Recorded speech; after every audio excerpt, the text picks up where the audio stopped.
Shall we shake hands? Nice to see you. Good to see you.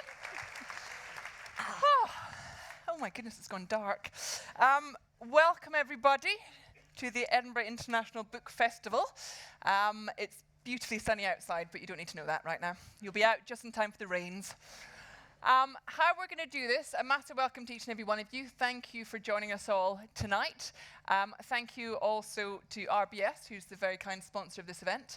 And thank you mainly to Ruth Davidson, because without you, it'd be a bit of an odd event.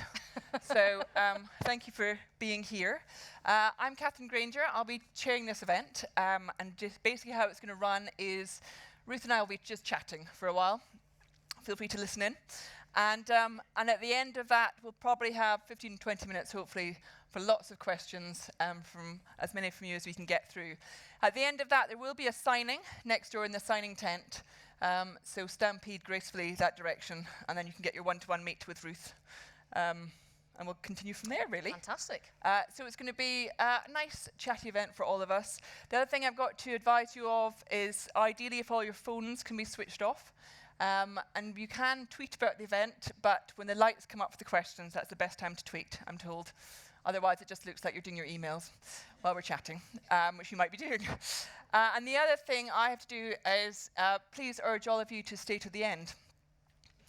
I don't know if there's a suggestion you might not, but personally I'd like to, and I'd also like to encourage Ruth to stay to the end as well. Okay, good, excellent. So I'll try and commit to that. Otherwise, I'll be getting volunteers in the audience to join me up here, and we'll just chat.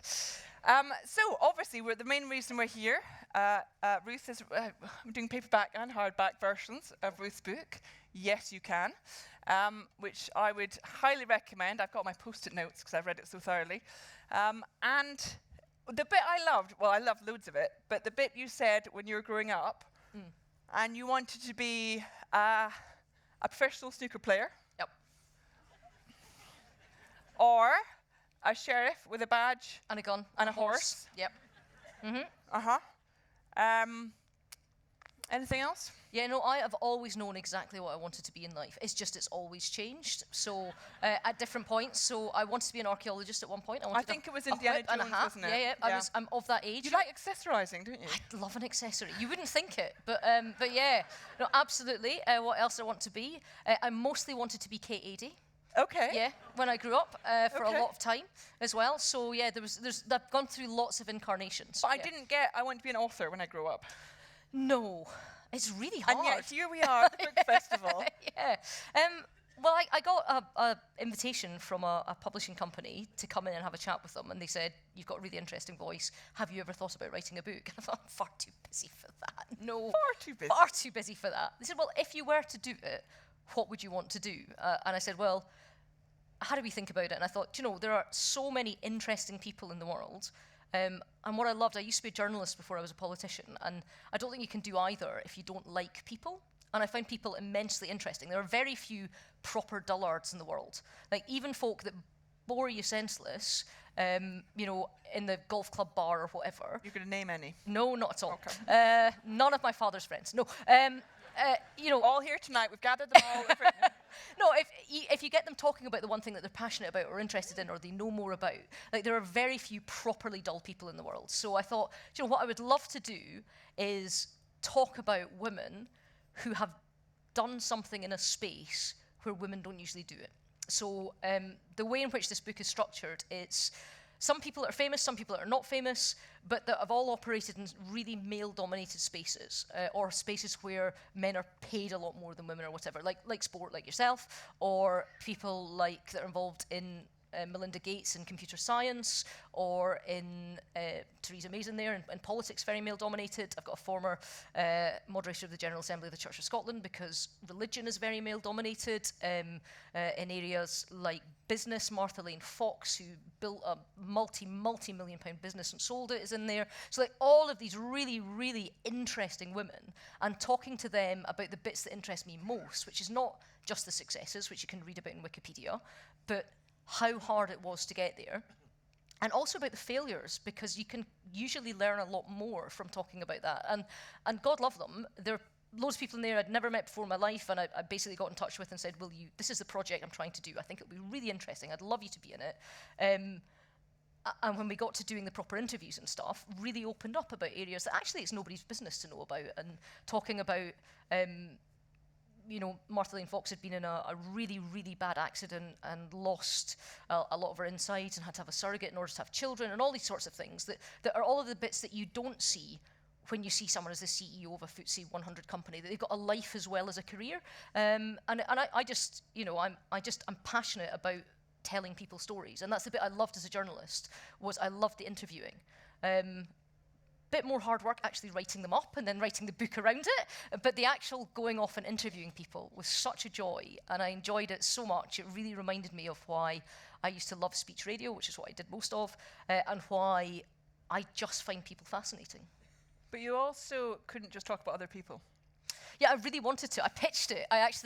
And they totally were wise to me. I was like, we could have this amazing book, and it'll just be, we'll have a chapter per person, and I'll interview them really long form, and then I'll put it all together, and we'll just write it. So it's like them talking about their own life in their own way. And the publishing company was basically, yeah, that's not actually writing a book, Ruth. And if we're paying you, you have to do some actual work. I was like, oh, right, okay. So they made me put some of myself in there as well, but that wasn't the plan. That was a sort of side effect. How did you, as a journalist, as a trained journalist, used to loving interviewing other people, talking to other people, being inspired by other people, how did you find turning that on yourself? Yeah, that was quite hard, actually. I think people think that all politicians are shameless show-offs. Yeah. There might be a grain of truth in that.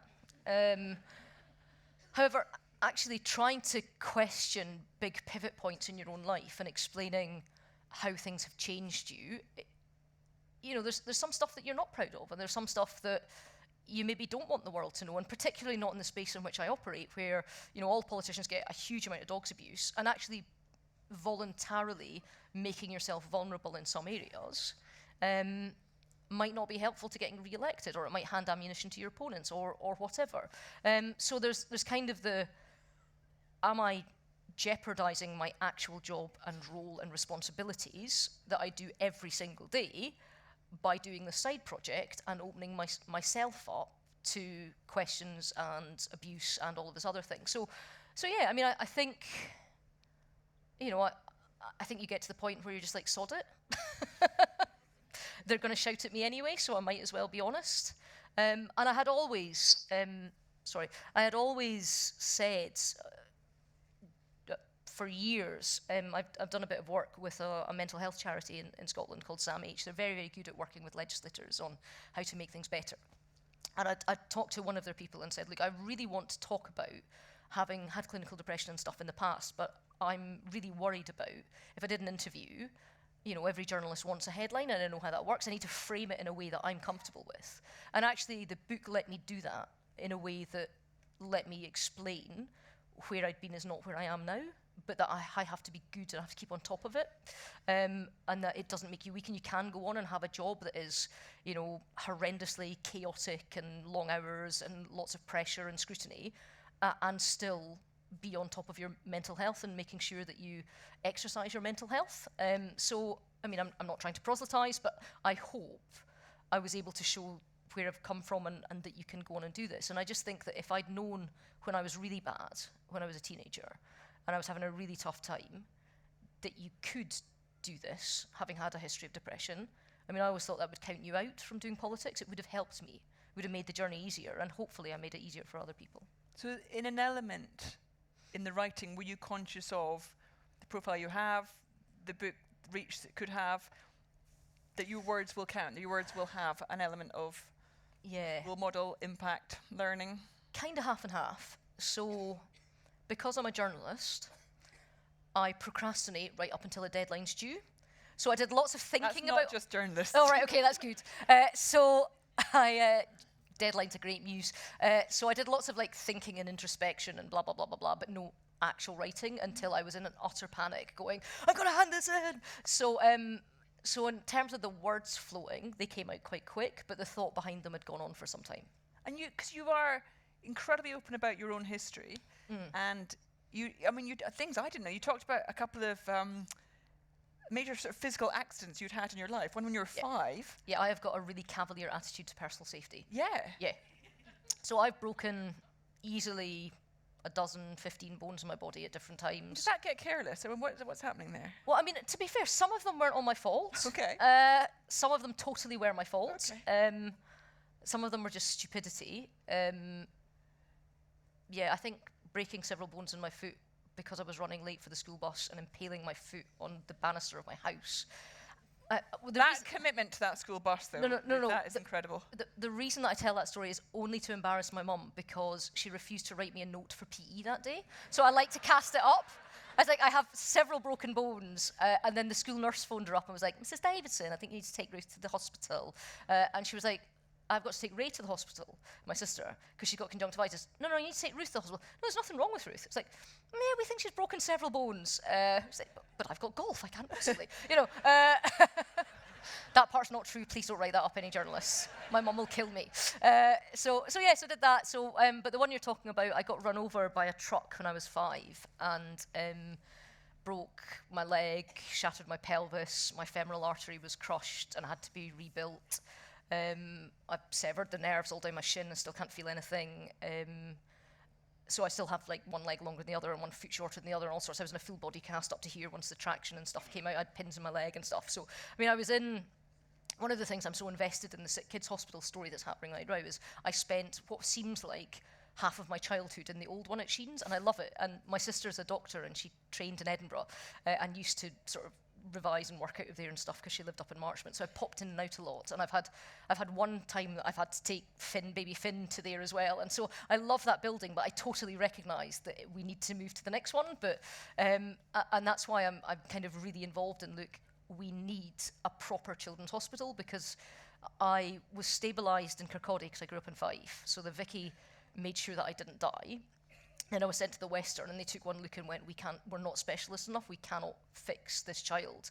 And I was sent to the 6 kids for a really specialist orthopaedic surgeon who spent about 8 hours trying to reconstruct the leg and reconstruct the artery and stuff like that. So, I mean, it was pretty big.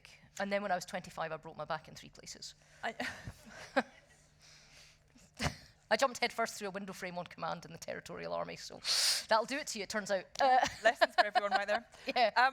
And you talk around both those incidents. You talk about the feeling of vulnerability coming from physical frailty. Yeah, I really hate that. You must have that as well. Like, you must feel... I know, but tonight's not about me. No, so, I get that. But as an example, like, you must feel, or sports people in general, just must feel like supermen when they know they're at the top of their game, when they know that they've got the best lung capacity they've ever had in their lives, they've got the best kind of muscle tone they've ever had in their lives, that they know that if a bad person came, they could kick them in the nuts and run away and they'd never catch them.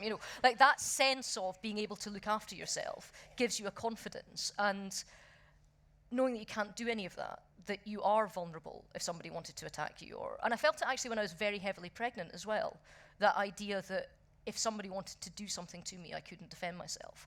And physical frailty does make you think about all of the other things that matter to you and all the rest of it. Or maybe that's just me, I don't know. And could you say, it makes you scared and you hate being scared? I hate being scared. I will force myself to do things I'm scared of just to show myself that I'm stupid for being scared. I've always been like that. I'm just really, really contrary person.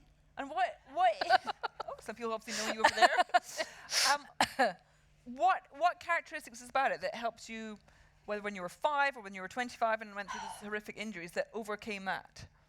I don't know whether it was that or not. I think it's just personality, and I think it's being a younger child and having a elder sibling that's 4 years older than you that does everything miles ahead of you, and you're wanting to catch up, and you're wanting to show people that you're not little anymore. Or I think there's loads of things that make you I just want to not be afraid of things and not, I don't know, it's funny. I think one of the things that's always driven me in everything that I've done is not wanting people to be disappointed in me or not wanting to let people down.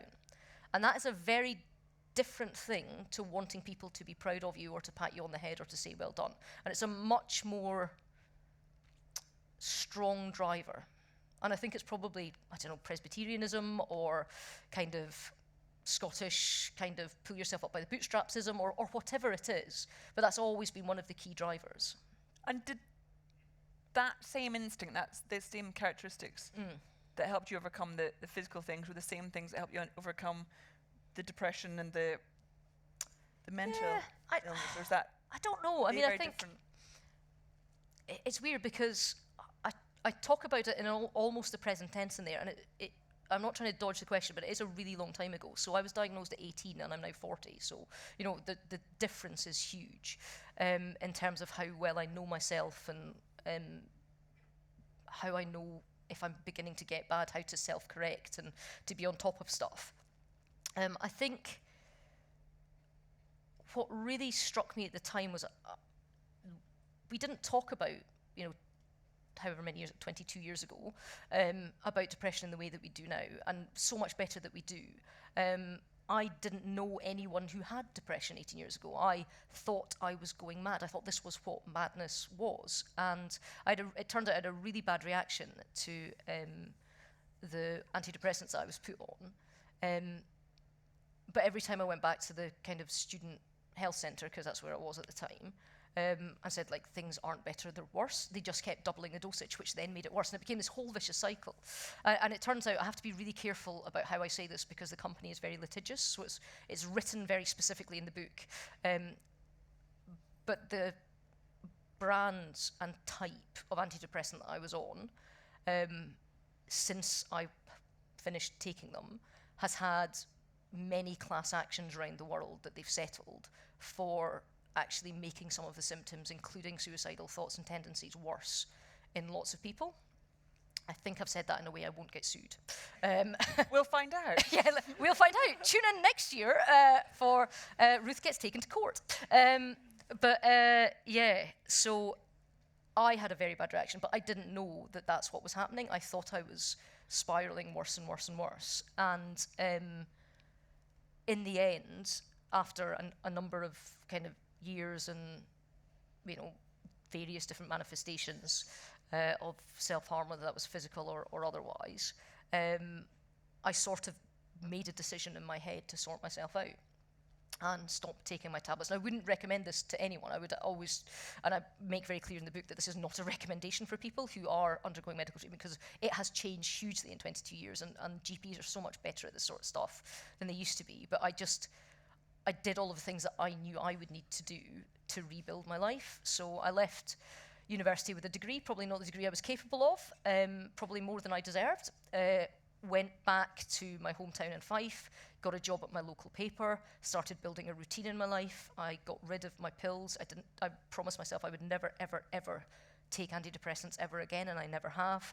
I did set myself short and medium-term goals. I started doing more exercise, went back to the tennis club that I'd grown up in and got all my coaching badges in, and the squash club that I used to, you know, play for, and all that sort of stuff, and did all of the things that I needed to do. Went back to church as a regularly. I did all of the things that I needed to do to rebuild myself from the worst place I've ever been, in a place that I will never allow myself to go again. And I don't know what that was. I think I just stopped allowing myself to go down and just thought, I have to swim to the surface now. And if these are the things I need to do it, then I will do it. So. And at the time, as you said, you went back, and that's sort of when you started in journalism. And, you know, again, having something like that, a passion and a purpose, and that's been a great focus. Has that always been the attraction, that area, that line of work? Kind of. It turns out that there's no real need for sheriffs anymore, and some would disagree. And I'm not very good at snooker, and not all archaeologists get whips and hats. So no, it was an area of interest, and I started out at my local paper, one of my local papers, which was the hugely impressive and important Glenrothes Gazette, incorporating the Leslie and Mark Inch News. And Love that. I still have a copy of every paper that my byline's in, and worked myself way up to local radio, and then I went to an independent television company, and then I went to regional radio, and then I went to the BBC, and just basically knuckled down and slogged my guts out and hustled, and worked my way up the ladder, and always wanted to do the practical side of journalism as well as the kind of the high ideal side of journalism well. So make sure you hit your deadlines, make sure that you're reliable, that you get stuff on air on time, that you never, that you do all that stuff as well, because there is no point being the best wordsmith in the world if what you're trying to write doesn't make because you've handed it in late. So it's like, how do you do that side of stuff?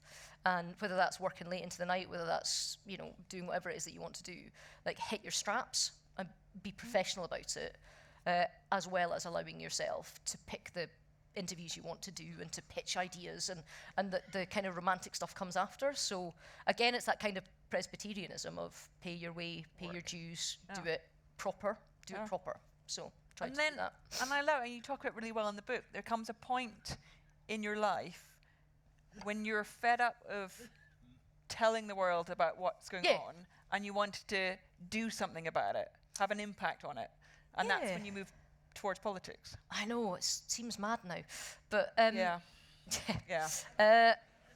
it is, and like I feel hugely privileged, and I was at the BBC for about 6.5 years, and for most of that time I presented a kind of afternoon news and current affairs talk radio programme. So 2 hours covering everything that's happening in the world, from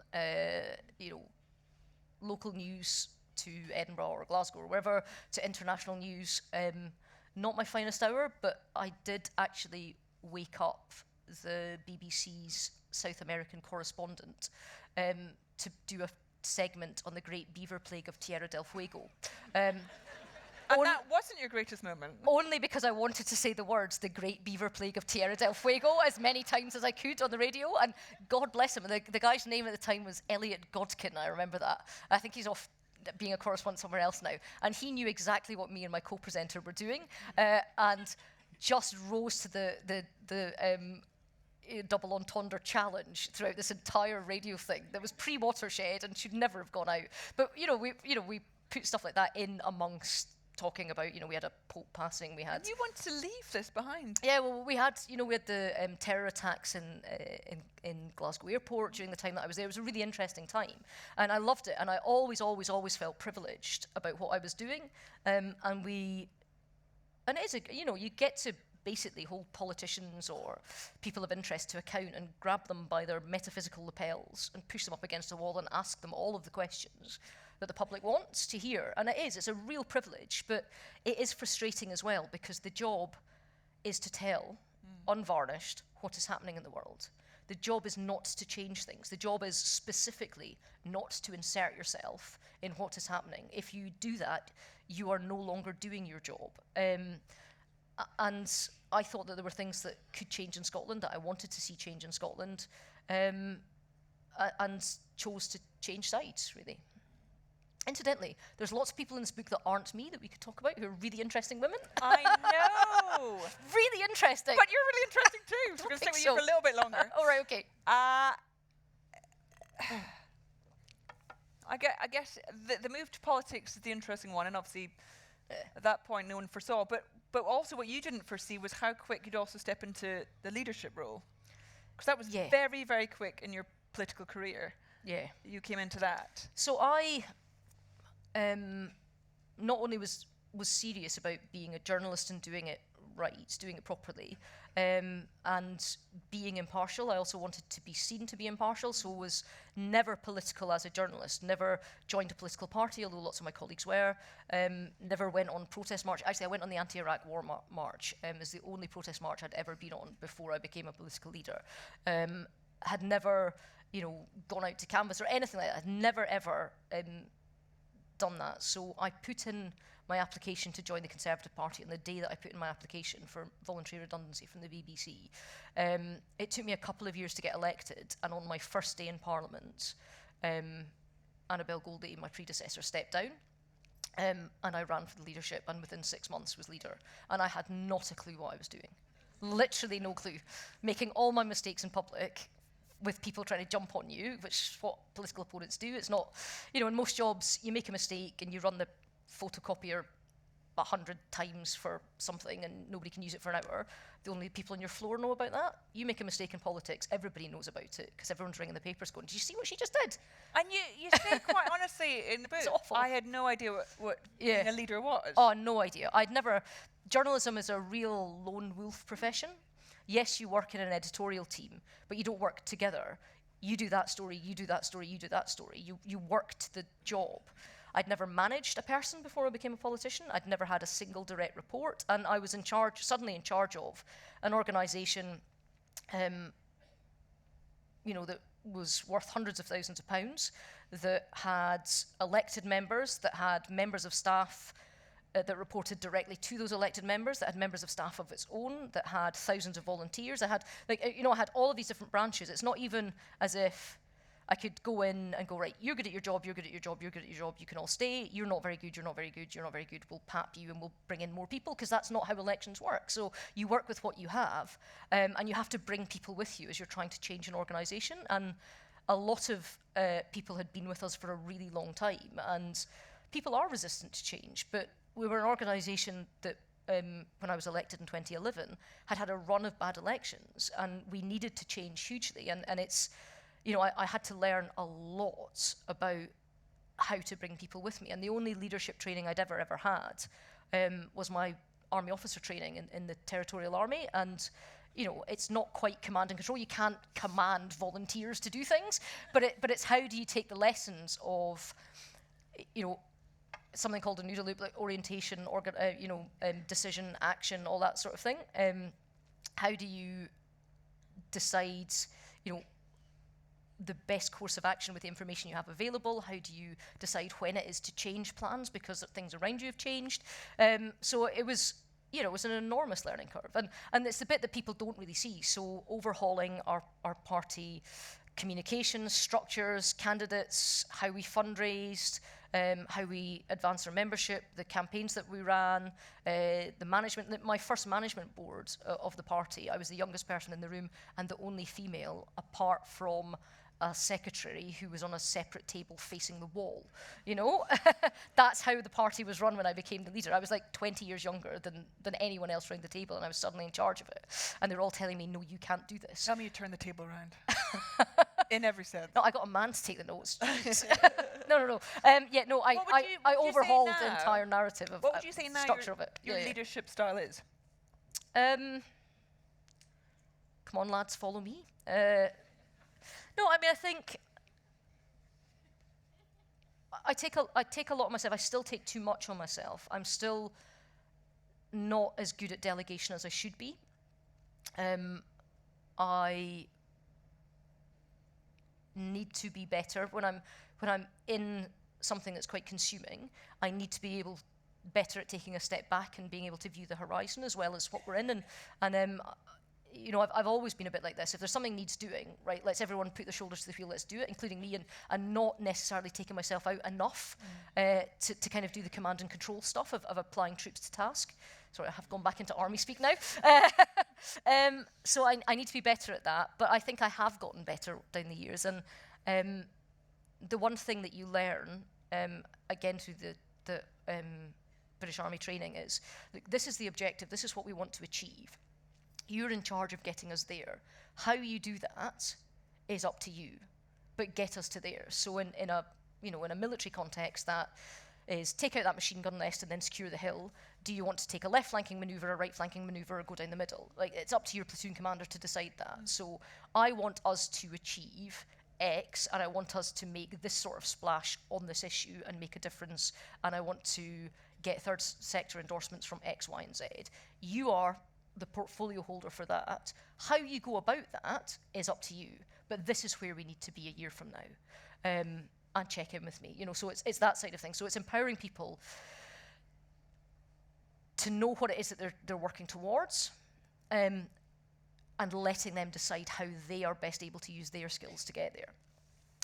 I think in some ways politics is quite easy in comparison to others, because the thing that you'll be measured on is elections, and it's can you count votes. So it's quite easy, in a sense, to bring people together to say, right, this is our objective, this is this election that's coming up, here's where we need to be, here are the constituencies we need to win, here are the list seats we need to win, here are the people that we need to have on side, here are the sectors where we're not that we have to do outreach to, here are the people that we have to listen to, here are the areas of policy that we can develop because we're underdeveloped at the moment, here's where the government is weak, where we can, hold them to account, etc., etc. So in terms of being able to focus the organisation for set events, actually, those events sort of set themselves, but it's getting people all on board to do that. Elections aside, and I suppose you're in a great position, you work and operate very globally, and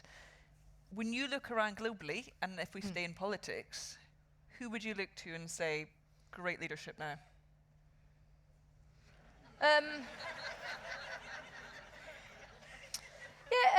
Because it wasn't designed to be a funny question. I think in terms of, I know she's getting a lot of stick now, but I think in terms of somebody who has absolutely outperformed what people thought they would be able to do and for how long they would be able to do it, and who has used their vision to change not just the country around them, but the continent and the world around them. I think Angela Merkel has been astonishing from where she started. Absolutely astonishing. And some of the criticisms that she took from being from the east of Germany to people kind of forget now what her background is, and also that she was nicknamed Mutti and stuff like that, which means mother, kind of in a slightly patronising, derogative way because of her style of dress and the way she looked and all the rest of it. Her sheer force of personality and her genuine ability, her ability to work with other leaders, her quite clear setting of what she thinks the role of Germany should be, what the role of Europe is. She's absolutely transformed modern Germany, and she's transformed the European Union around her. And because I think you talk about her, and a lot of the women you talk about in the book have a lot of them show incredible resilience in the face of overwhelming challenges, or just in small personal ways. And I think when you talk about, you do a really interesting bit about Srebrenica and some of the survivors there, and the women there. Yeah, I mean, when I was in my KAD phase, and I was a very young journalist, I went over to Kosovo just at the end of the war with a news organisation. I think I was about 22 at the time, and my interest in the Balkans had kind of stayed with me. And a few years ago, I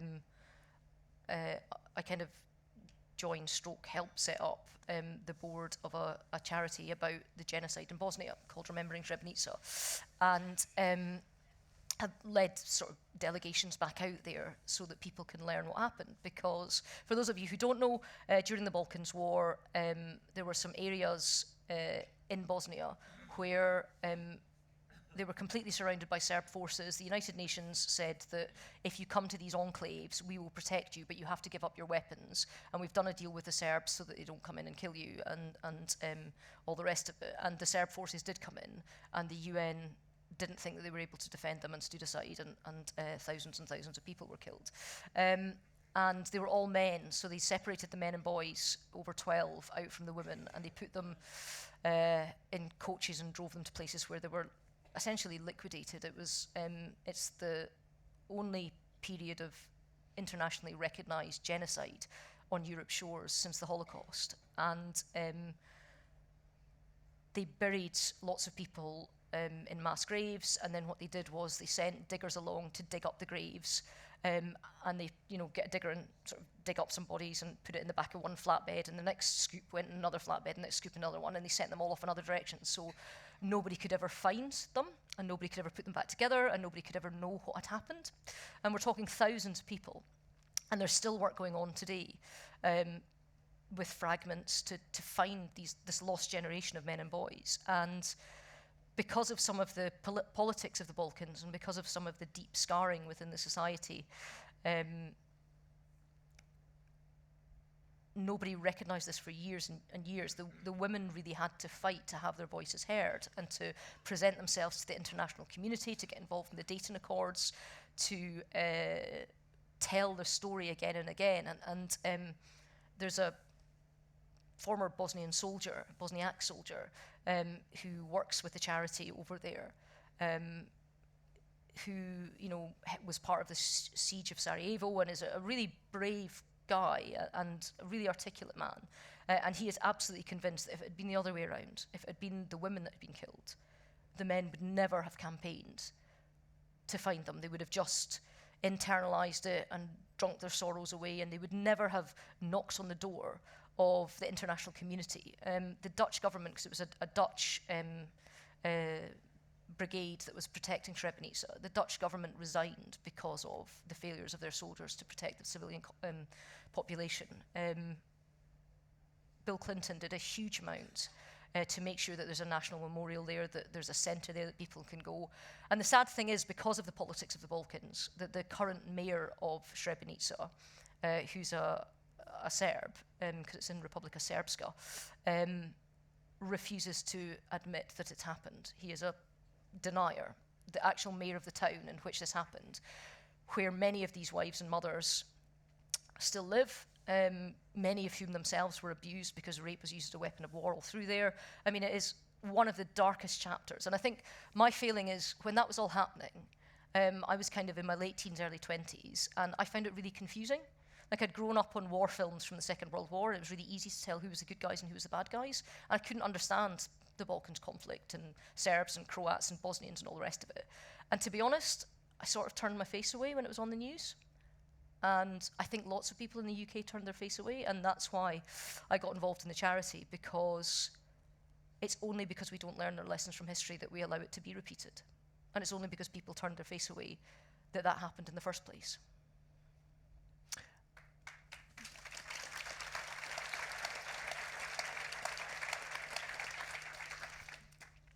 And I mean, there's, and we do time, and we're running out of time now.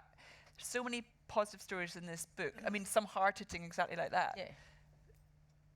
But when you consider, and there's a great bit you say at the beginning, and it is about women who are either have achieved, achieving, on the cusp of achieving, and you talk about we're on the cusp of a new age for women. Yeah. And are you optimistic? Are you optimistic that you can see the change coming, or the change that's here already? Yeah, I can, because I think that lots of these people are the first or one of a very small number to have broken the glass ceiling. So it's the first, female minister that became the moderator of the General Assembly of the Church of Scotland, the first women to sell a £300 million .com company, the first, in terms of Melinda Gates, the first mega philanthropist that's used wealth created in one area to go and change the world for women in another area, in terms of Melinda Gates. There's also women in there who are not famous. So there is a doctor from Syria who's founded 6 children's hospitals during the civil war there. There's an Indian ninja who I think is just brilliant, who has trained 10,000 of the Indian Special Forces. She's invented a new type of close-quarter battle technique, and her manuals for that are held at Quantico in Virginia for the FBI training regime. She also happens to be a former Mrs. India and a qualified firefighter and scuba diver. Like, the women's amazing. There's also somebody who got 4 silver medals and then went on to get gold, and everyone loved them at the London Olympics. Yes, exactly. Not by me. And there's the second female prime minister of Great Britain, and whatever you think of her, leading a G7 nation. There's not been that many of them out there, and it comes with its own pressures. And every time somebody else breaks through, and every time people come after, that trickle becomes a flood, and that flood becomes a torrent. And I look at kids in schools now, and we do stuff in universities and colleges and schools, and I'm very lucky to do so. You will not find anybody at high school that thinks that there's men's jobs and women's jobs anymore. You will not find a man or a woman, and that's the thing, you kind of need men to get that too. Before it comes up that way. And you look at the generations now, and they look at me having a pay dispute with the BBC because my male co-presenter was paid 12 grand more than me for doing exactly the same job, and go, you let that happen? What? Yeah. How does that even occur? And there's just not even a recognition that it might exist now. And that comes with its own threats, because it means that people are no longer fighting because they just assume that things will always get better, and that they deserve it, and that that it'll be handed to them. And sometimes you do need to keep fighting. But I broken through and able to do what I do because people before me did it first. And hopefully I'm helping through, setting up organisations in Scotland like Women to Win and all the rest of it to get more women into politics, which is still male dominated, that, I'm making it easier for people to come after me. And I think that there is a responsibility, and most of the women talked about it, that yes, they absolutely were, focused on what they were trying to achieve, and rightly so, but almost everyone in there was trying to make sure that there was a hand up, that the next person was able to build on what they'd achieved rather than it knocked them back. And I do think that it's coming. And you look at some of the figures, so exam results for girls over boys, the number of entrants to, elite universities or elite courses like medicine and law. I know you've got degrees in all of them. Didn't do medicine, I remember that one. Oh, you didn't do that? You did a forensic course, didn't you? Anyway. Yeah, sorry. Trying to remember my research from when I interviewed you. But yeah, so you look at that where girls are outstripping boys, and yes, there will always be issues around maternity leave and breaks in employment and what that does to your career prospects, the people who are doing the hiring right now, and that sort of thing. But I absolutely see a position in the future, and not in the faraway future, where there is just no space for that level of misogyny and sexism and inbuilt bias to be permitted in future. And while we're on optimism, yes, and I will hand over to the audience very quickly to get warmed up, you've got a gorgeous little son now. Yeah, he's great. I know we haven't had time for a chat about him. We can chat about him too. I'll show you pictures after. All right. How optimistic are you about the future generally? Politically, globally, I mean, it's a really strange time right now. I've been doing this job nearly 8 years now, which seems like a really long time, and I've seen it change even in that time. And I think the UK, Scotland, is more divided and fractious. Politics is at a higher temperature. There's more heat than light at the moment, certainly more than when I started. Social media has brought with it a huge amount of black and white and no compromise in the middle. But you look at other countries around the world, and that's not confined to here. So you look at Trumpism in America, you look at the rise of people like Five Star in Italy, and what's been happening in Greece and all the rest of it. And you see these kind of popular nationalist movements or populist nationalist movements in lots of different countries. And there's a lot of discussion about where that's come from and what the drivers of it is, whether that's a legacy, a kind of hangover from the global economic crisis, that people have become more insular. There's a lot of discussion about the way in which people are consuming information. So it's no longer curated, so it's no longer by an editor of a newspaper or by the editor of a news bulletin on the television.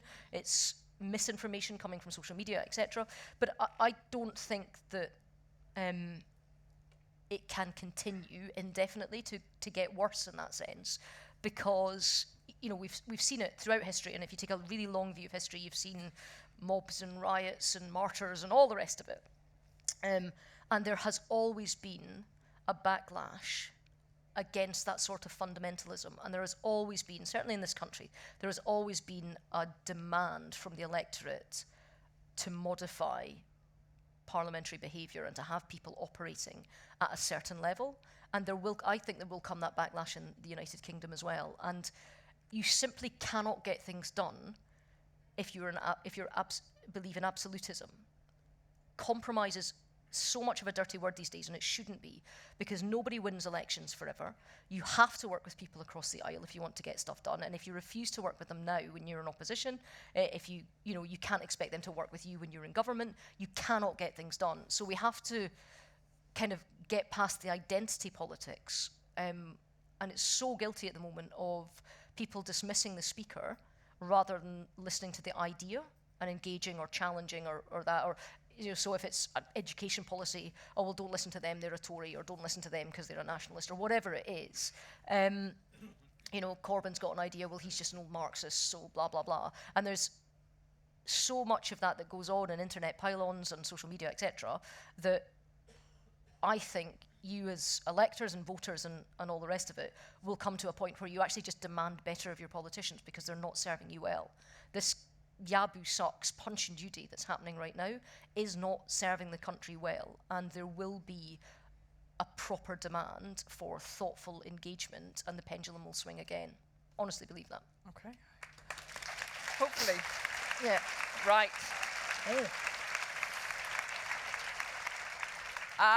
I've got 2 very quick fire questions for me, and then we're going to Okay. give this audience. So it has to be quick. Okay. Sorry, I talk a lot. You do. It's good. Yeah. It's fabulous. What they came for. So the old question of can women have it all? You've got a very successful career. You're loved and respected across the country. You have a fabulous partner, beautiful son, and even a gorgeous dog. Yeah, he is cute, isn't he? He is cute. Yeah. He's got a bit of a gammy leg, though, because So he also got All run right, over by all a right. truck. But yeah, but he's very good. Do you have it all? Can you have it all? I don't think anyone ever thinks that they have. I think there's always people that you always want to change things or be better, or, you know, I'm in opposition, I want to be in government. You know, I have one son, I'd quite like to have a larger family, although Jen's having it. I'm one and I'm done. So I don't think anybody ever feels that they have it all, but am I in probably the best place in my life? Yeah. Am I happier than... I've not always been happy, and I'm happy, and Finn makes me happy. Awesome. Yeah. Awesome. Last one. Yep. And it's partly because when you talk about being an interviewer and being a reporter, you should always get someone to say something that they haven't said before or haven't said. So lovely to turn the tables, isn't it? And you also say that politics certainly, well, it's unlikely to be your last job. This is quick fire, is it? This is quick fire. Okay. So what are you going to do after politics that we don't know you're going to do? Oh, that changes all the time. I daydream all the time about Apart things from that being a I'll do. sheriff. And a snooker Do player. you have the next ambition? Well, I think I've got a bit more to do in politics yet. Like I say, I've been leading this party for 8 years. I think there's a bit more for me to run. Yeah. And then? Well, do you know, it changes. I have a great Dragon's Den idea, which I can't tell you, but it involves... can't tell us, right. No, it involves... Actually, do you know, I'll just tell you anyway. Go on. Yeah. You so can ask them. What do you if, invest? you know, about 10 years ago, I had this fantastic idea that, you know how in gin and tonic you can only really taste the tonic? And like people are beginning to become more kind That's of... how strong you make your gin and tonic. That's a very good point.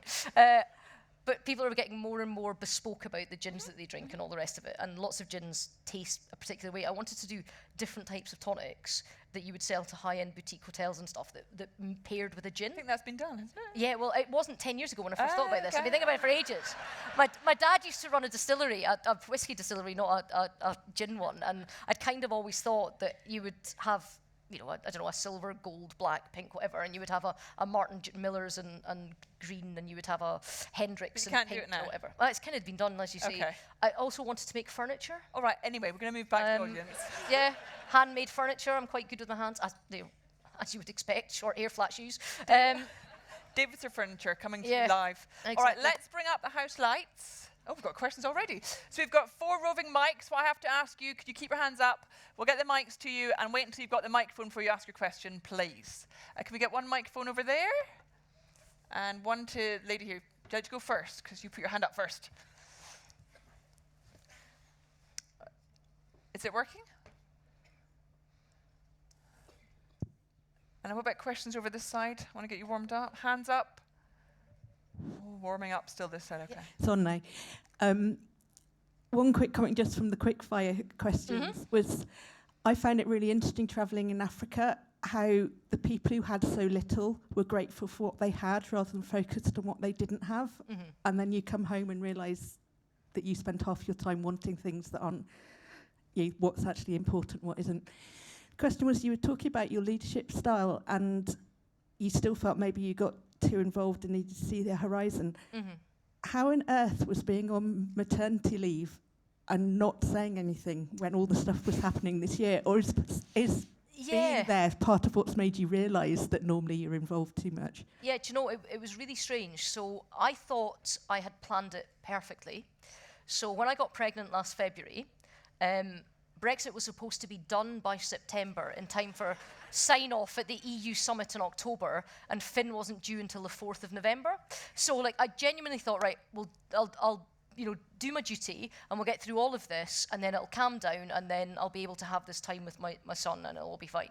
So turns out Brexit wasn't done by September, and Finn came early in October anyway, and lots of things were kind of kicking off around that time. So although I wasn't publicly doing stuff, I was still on kind of lots of phone calls and all, you know, and was I think, too involved. I don't think I let go early enough, actually. And all official sort of documents are kept for 30 years and then they can be released. And I think there will probably be conference calls with, cabinet ministers where I'm on them, and it'll just say, in square brackets, baby cries. I'm really sorry, I'm just going to mute this for a second. And then there's like lots of text, and then I come back in like 10 minutes later because I've settled him down when he was very, very young. When you were on maternity leave, did you switch off from politics, or did you? No, I was still on phone calls most days. But publicly? Yeah, I mean, I think I thought there was sort of a kind of, because it's never been done before, actually. Turns out the first UK political leader to have a baby while in office. There's a sense in which I sort of set the tone for what it was. I thought it wouldn't be fair if I was interjecting in public life and making pronouncements, but not making myself available for interview. I didn't want to make myself available for interview because then once you break that silence, there's no going back. So while I was still helping, my deputy, absolutely stood up and took over a huge amount of what was going on and did a really good job. Jackson Carlisle was, he was doing FMQs and he was helping run the party and talking to candidates and all that sort of stuff. There was still stuff that I needed to be involved in and the calls that I needed to be on and stuff that I needed to do and did. But couldn't make public pronouncements. And that was a trade-off so that I was left alone. And I felt that trade-off was broken because a Sunday tabloid long-lensed me pushing Finn in his buggy during my maternity leave, coming out of the post office and published the pictures. And I thought that was unfair because I was doing what I was supposed to do, which was taking that step back from public life to allow me to have that space. So while I was doing a lot behind the scenes, there was almost total radio silence from me in public. It turns out there is a backlash to that on the grounds that if you can't say anything in public, lots of people, in order to write a story, will write, and it is believed that Ruth Davidson thinks X, Y, and Z, and I wasn't able to go, that's actually not true. Or people saying that they were talking, with my authority when they weren't, people within the party suggesting to other people within the party that, well, Ruth thinks this and Ruth thinks that, and actually Ruth thinks nothing of the bloody sort. So that had to be sorted. But but I'm back now. I'm back. So it's all fine. I'm back. That smack of firm government. Yeah, I mean, much relief. I also stupidly wrote an extra chapter for the paperback that's not in the hardback, which is a really long interview with Christine Lagarde, who is a fascinating woman, and also a secret girl crush of mine, because she's just, as well as being the brain the size of a planet, is so stylish, but she's one of the first to have done lots of things. So she was the first female head of one of the world's sort of big law firms, like the global law firms. She was also the first finance minister of a G7 nation, and she's the first female head of the IMF. So in law, in politics, and in economics, she's done 3 amazing firsts, all in this one woman. So I was writing that up while breastfeeding, while on mat leave, while waiting for the C-section scar to fix, and it turns out you can actually type one-handed on a laptop while holding a child. I did not know you could do this. I have learned how to do this. I was stupid for telling the publishers that I would hand this in on time. I should have asked for a leave in order to make it not happen, because I stressed myself out, but I tried to do the best I could. But turns out not very good at letting go. Not very good at letting go. Oh. It is my curse. Right, another question up here. Thank you. I really enjoyed the range of people that you interviewed for the book. So was there anyone that you tried to interview or wanted to interview but couldn't? Hunters, honestly. Are you allowed to tell us who they are? I probably shouldn't. It's probably indiscreet, but why not? No, you won't tell anyone, will you? So I tried to get Madonna. Lovely. Just because she changed popular music in that way. Turns out it's really hard to get through the 17,000 publicists to get to Madonna, to get an answer for her. In the political space, I'd look to get the former Australian Prime Minister, Julia Gillard. And I think possibly because I'm a right-of-centre politician, and she was a Labour leader over there was a scepticism or maybe just an unwillingness to do the project, or maybe just wasn't sure how it would be perceived, and this is a really non-political book. I'm not wearing a Tory hat in this book at all. This was sort of a palate cleanser of me to be allowed to go back to journalism for a bit, outside of my kind of daily life. So she wasn't too fond of that, and who else? Yeah, there was a couple more, but don't let that let you not buy the book if you've not bought it yet. The people who are in here are really brilliant. There's some fantastic actresses like Maria Bello. There's journalists like Tina Brown. All it means is there'll be a sequel. Yeah, exactly. There's an amazing woman that helped some of the girls that were abused in Rotherham with the kind of child sex abuse rings that were down there. There's, so again, not famous, but so there's loads of people from different spaces who just have really interesting stories to tell. And I kind of wasn't joking earlier when Katherine was asking me a lot about me. I am literally the least interesting person in this book. The other women are brilliant. Please buy a copy. There's a signing just after we finish here. Right. Any more questions? Yes. Great. Can we get one of the microphones to here? And there was a hand over it. Yes. Perfect. Thank you. Lovely. Whoever gets the microphone first. Yes. Good. In business and commerce, if you want to reach an agreement about something, there's a fair amount of compromise, give and take, etc. Why are our politicians, or the majority of our politicians, incapable of compromise and so on, and why are they so bloody minded?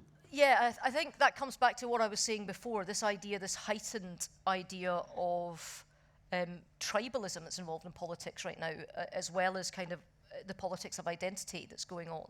And there's a real sense, and I've been, in whatever space I can, trying to get colleagues on my side of the aisle, colleagues on other sides of the aisle, to kind of walk those steps back to the middle, or particularly on Brexit, and if we use that as an example.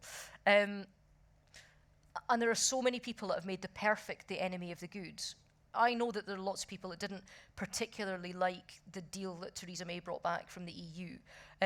But it was a deal that had pre-approval from the EU. It was on the table. That actually isn't the most important part of Brexit. The future agreement, which comes after the withdrawal agreement, is the most important part, because that decides on what terms we then operate with them as our large neighbour on our shores. And there's a lot of people now who are howling about the idea of a no-deal Brexit, but who refuse to vote for the deal at any point, knowing that what came after they would have the ability to influence and shape themselves. And, myself and colleagues are getting it in the neck from some quarters, from people who have already come out publicly and say it doesn't actually matter what deal gets brought back to the House of Commons, we're going to vote it down anyway. And they're simultaneously saying that that's terrible and saying, but no deal is the worst thing in the world. So, I really do think that there are some people that need to catch a check of themselves. And if the country is going to leave, if the referendum decision is going to be upheld, there is no perfect deal out there. You have to pass a deal and then work for how it goes forward. And we in Scotland and people in Wales and Northern Ireland know this better than anyone, that Brexit won't be an event, it will be a process. It doesn't start and end on, if it's the 31st of October, that's the next deadline. That's not the end of it. It's how you then operate with supranational bodies like the EU, with individual countries within the 27, with countries outside that, with other blocs like ASEAN or NAFTA or all the rest of it. That's stuff that you work out and that evolves in the same way that devolution has evolved. So for me, I don't want to see no deal. I've argued against it all the way through here. But the only way to avoid no deal is to actually vote for a deal, and I'm trying to make some of my colleagues understand that, whether they wear a blue rosette or a red one, or a yellow one or an orange one. So we can get past divisive politics? Well, I don't think it will cease to be divisive. I think, again, in Scotland, we've recognised that you have a binary choice on a constitutional question. You push people into tribes. And with tribes comes tribalism. And, in a sense, we've got it doubly here. And I've kind of often said I've fought 2 referenda. I've won one, I've lost one, which in Scottish football terms I'd kind of take as a result. And I would happily never fight another one in my life, because I don't actually think they help politics. And I don't think that that's made our country better. Okay. One last question, that's all I've got time for, I'm afraid. Oh, over here. Yes. Oh, Do we have another one? Do we? No, okay. Just checking. No Can one's you got the hear me? microphone and can't do it. am I on? You're on. Okay. Ruth, I admire you tremendously. I think your courage has been fantastic. You're a great leader. God bless you. And I speak as a member of the Conservative Party, 20 years in England and about 27 years in Scotland. And I would say, on a personal level, how do you think you're going to get on with Boris? Damn it. Do you know, we almost managed an hour. Almost managed a whole hour. I'm a strong believer, and I was taught when I was in the TA that you salute the rank, not the person that wears it. And I am utterly professional about what I do. And, you know, I genuinely believe that if the Prime Minister does well, the country does well. So I want him to do well. I want him to land a deal.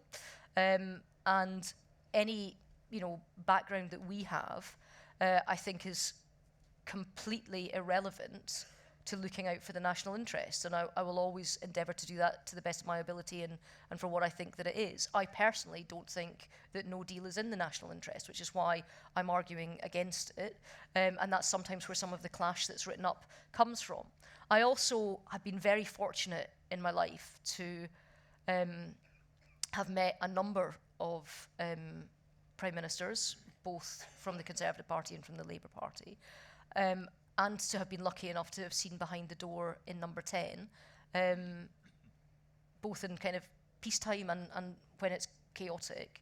And I can absolutely categorically say 100% that there is no job in the world that prepares you for being the Prime Minister of this country. And I think that most fair-minded people will judge Boris Johnson not on what he was like as a journalist or as a mayor of London or as a foreign secretary, but they will judge him on what he's like as a prime minister. And I will judge him on what he's like as a prime minister. And you cannot tell from what's gone before what will come next. I'm also, as an English literature graduate, my favourite play is Henry V. And I know in Henry IV, you've got the young Prince Hal that everyone writes off, who turns into something better. And I can only hope that we'll see that happen.